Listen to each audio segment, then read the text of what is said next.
Pulivendula ZPTC వైసీపీకి ఇబ్బందికరంగా మారింది అని చెప్పాలి. ఈ ఉప ఎన్నికలు వస్తుందని ఎవరు ఊహించలేదు. ఒంటిమిట్ట జెడ్పీటీసీది అయితే అనివార్యం అనుకున్నారు. ఇక్కడ జెడ్పీటీసీగా ఉన్న నాయకుడు ఎమ్మెల్యే అయ్యారు కాబట్టి. కానీ పులివెందుల వ్యవహారం వేరు. జెడ్పీటీసీ రోడ్డు ప్రమాదంలో చనిపోయారు. న్యాయంగా అయితే ఈ కుటుంబానికి సానుభూతితో వదిలేయాలి. కానీ వైసీపీ టీడీపీల మధ్య ఉప్పు నిప్పుల వ్యవహారం ఉంది.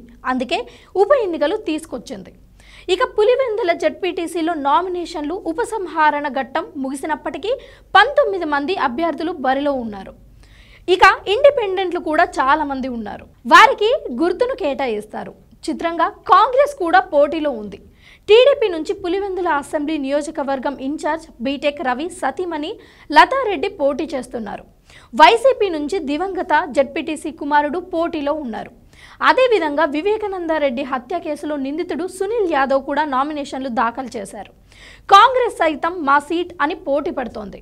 మొత్తం 10,000 దాకా ఓట్లు ఉన్న పులివెందుల బరిలో కాంగ్రెస్ వచ్చి చేరింది. అంతేకాదు వైఎస్ వివేక హత్య కేసు నిందితుడు సునీల్ యాదవ్ పోటీ చేస్తున్నారు. వీరి వల్ల వైసీపీ ఓట్లకు ఎంతో కొంత గండి ఉండే అవకాశం ఉంది. ఇక ఈ ఎన్నికలను ప్రతిష్టగా కడప ఎంపీ వైఎస్ అవినాష్ రెడ్డి తీసుకుంటున్నారు. దాంతో వైఎస్ వివేక కుటుంబం నుంచి ఎవరైనా వచ్చి వైసీపీకి వ్యతిరేకంగా ప్రచారం చేస్తారా అన్న చర్చ అయితే ఉంది. ఇంకోవైపు చూస్తే పులివెందులలో వైఎస్ వివేక హత్య కేసుని మరోమారు జనంలో పెట్టి రాజకీయంగా వైసీపీని దెబ్బ కొట్టాలని ప్రత్యర్థులు పథక రచన చేస్తున్నారు అని అంటున్నారు.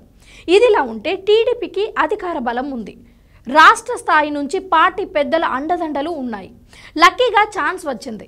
జగన్ సొంత ఇలాకాలో పులివెందులలో పసుపు జెండా పార్టీని ఎగరవేసి కూసాలు కదిలించాలన్నది కూటమి పెద్దల ప్లాన్. దాంతో పదునైన వ్యూహాలు కూడా ఖరారు చేస్తున్నారు. వైసీపీ మద్దతుదారులను వెంట ఉండే చిన్న నాయకులను ఎరవేసి తమ వైపు తిప్పుకునే రాజకీయ క్రీడ అయితే మొదలైంది అని అంటున్నారు. వైసీపీ వీటిని తట్టుకొని పోరాడాల్సి ఉంది. ఎత్తుకు పై ఎత్తు వేస్తేనే పులివెందుల జెడ్పీటీసీ వైసీపీ పరం అవుతుందని అంటున్నారు. ఏమాత్రం వ్యూహాలలో తప్పుగా వ్యవహరించినా భారీ మూల్యం చెల్లించాల్సి ఉంటుందని అంటున్నారు. పులివెందులలో టీడీపీ పోటీ వల్ల లాభమే కానీ పోయేది ఏమీ లేదు. ఓటమి చెందితే అది మా సీటు కాదు అని చెప్పుకోవచ్చు. గెలిస్తే రాజకీయ సంచలనానికి తెర తీయవచ్చు.